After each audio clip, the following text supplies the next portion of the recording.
Bonjour everyone. We are Soundfall Interactive and welcome to our nano.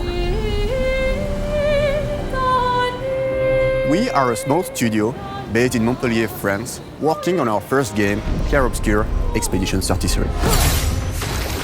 It's a turn-based RPG set in a fantasy version of late 19th century Belle Époque France. Here we are. Our grand adventure in game development actually started as a solo passion project. I wanted to create something like the JRPGs with turn-based combat I grew up with and loved, but that fully leveraged the latest tech, refreshed the genre with new features, and took place in a compelling world. I knew I needed help to realize my dream. First, I turned to a programmer I knew would get it. Guillaume and I started trading ideas right away, and that quickly turned into trading files back and forth. Soon, I was creating the first prototypes of the reactive turn-based system, combining real-time offense and defense element, and a cinematic battle camera system. Things really clicked when we tested the first version of those features. We felt we had something both challenging and fun.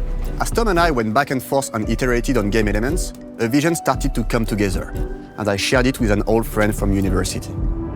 Guillaume and I are both passionate gamers, and when he described the project, I quit my job the following week and joined the team without hesitation. Because I believe that in video games, success always starts with a strong creative vision. And we had that, defined by 3 core elements. A story with great emotional depth, gameplay that innovates on the classics we love, and a world that is completely original, beautiful, and immersive. We founded Soundfall Interactive on these tenets: a group of friends with a shared vision and the drive to make something great. This too is your legacy. Core to every great RPG is a compelling story. And Guillaume and I spent 4 years intensively developing and refining ours. And that started with the hook. 67 years ago, a massive slumbering paintress and a monolith appeared with no warning. Once a year, the paintress wakes and paints a number on her monolith, and everyone who has passed that age is erased. Every year, that number ticks down, and everyone dies younger and younger. Expeditions depart to kill the paintress, determined to fight until their final breath, but none have ever returned.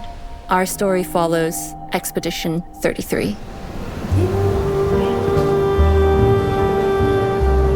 Expeditioners, we honor your dedication. Guillaume and I knew early on that we didn't want to focus on good versus evil. What's interesting to us are people who, yes, are flawed, but who care deeply about each other. And conflicts arise because they have different perspectives on what needs to be done. I'm sorry about earlier. We wanted our story to feel dark and mature, with adult characters who feel like real people with real experiences. I'm always missing something that everyone else just gets. The heart of the story is about overcoming an existential threat while struggling with loss and grief. And it's rooted in the characters' relationships, both to each other and to themselves. What are we gonna do, huh? Tell me. What are we gonna do? In a world like this, how does one stay hopeful or make peace with their fate? What duty do we owe to each other or to ourselves? These questions are deeply personal to me, and they permeate the story behind the story. Know that Lumiere fights with you. Tomorrow comes Expedition 33. The characters all have their own motivations and perspectives. Gustave and Lune are deeply invested in the expedition, even if they fight all the time. To them, the mission is tied not only to their family, it's central to their identity and purpose. Protocol doesn't cover every contingency. You know that. Contrast that with Ciel, whose darkest days have already happened. What are the stars whispering to you? Actually, I'm the one whispering to them. It's something my dad and I used to do. And Maëlle, who cares more about really living her life, not just living longer. Gustave, are you real? It's not all dark, though. Along the way, they meet various colorful NPCs and recruit Monoko, who is a friendly but kinda bloodthirsty philosopher and a fully playable character. He has a really cool battle mechanic where he can turn into the enemies he defeats. What are you doing? Just need the foot. Aha! He's very, very old and has seen many expeditions come and go. He is a Gestrol, which are a group of playful beings who view battle as a form of meditation. They're fun and sort of ridiculous. You'll meet Monoko and many other Gestrols across the game. Bonjour. And of course, there is Esquier, who is one of the oldest and lore-wise the most powerful creatures in the verse. Esquier is that powerful? He will be your mount and help you travel to secret corners of the world. And if you bring him back his special stones, you can unlock abilities for him to access new areas of the world and find exciting secrets. I'm strong, but I'm not that strong. Everyone has their own reason for joining the expedition, and each of them has their own story arc and resolution that we think players will really connect with. In addition to a strong narrative, we had a clear vision for our own take on the genre's core gameplay. Our reactive turn-based system takes the traditional turn-based battle mechanic we love and adds real-time reaction, which gives combat greater intensity and dynamism. During enemy turns, you can negate all damage by dodging or parrying at the right time. But balancing turn-based with real-time mechanics took a long time to get right. During initial playtests, turn-based players often found the real-time elements too hard. Some of us are still traumatized by enemies from back then. We've done a lot of rebalancing since, and with a lot of iteration, we ultimately came up with a formula that we're proud of. Players who are good at real-time can take more risks, and others can counterbalance with items and strategies.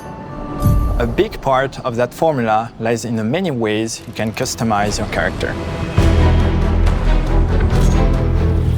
We spend a lot of time designing each character's unique mechanics and their custom skill trees. Our philosophy is making every type of playstyle viable so that everyone can have fun with how they play the game. Each character has a unique mechanic.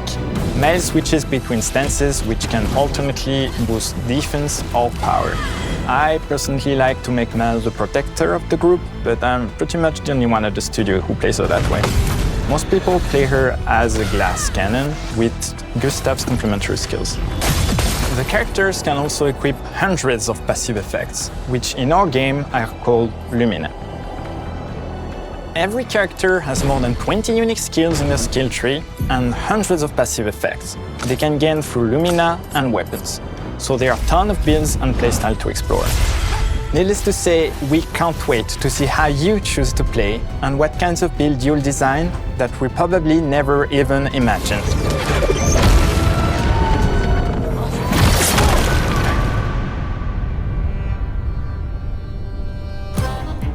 Our story is set in the French fantasy world, and I was really excited to design something unique. Every level has its own color and texture identity. For example, the Gestrol Village is an early area in the game where players can enjoy a fun break. We wanted something that feels chaotic, grungy, and toy-like. It's basically a bazaar. Everything's disorganized, chaos everywhere, huts are unsafe, built without much thought. It's a place where anyone could fight you at any point, which is pretty much what the Gestrols are like. The Gestrol Village is hidden inside the ancient sanctuary.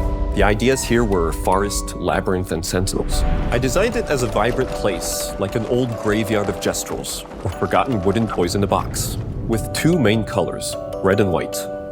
I wanted to make it feel cozy, hidden from danger, with traps and labyrinths in case enemies get in.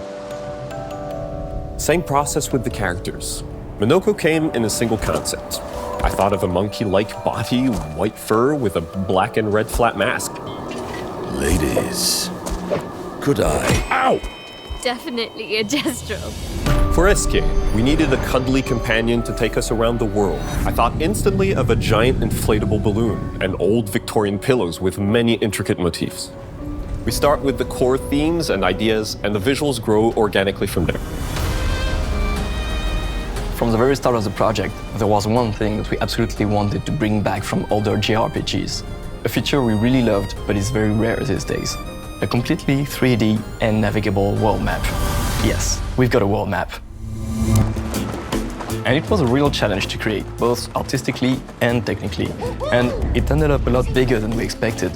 You'll definitely need SK's help traveling around. Here we go! We're super happy with the result, though, as there's a lot of side paths and entire hidden levels. If you want to fight the toughest bosses of the game, you will have to explore. Good luck.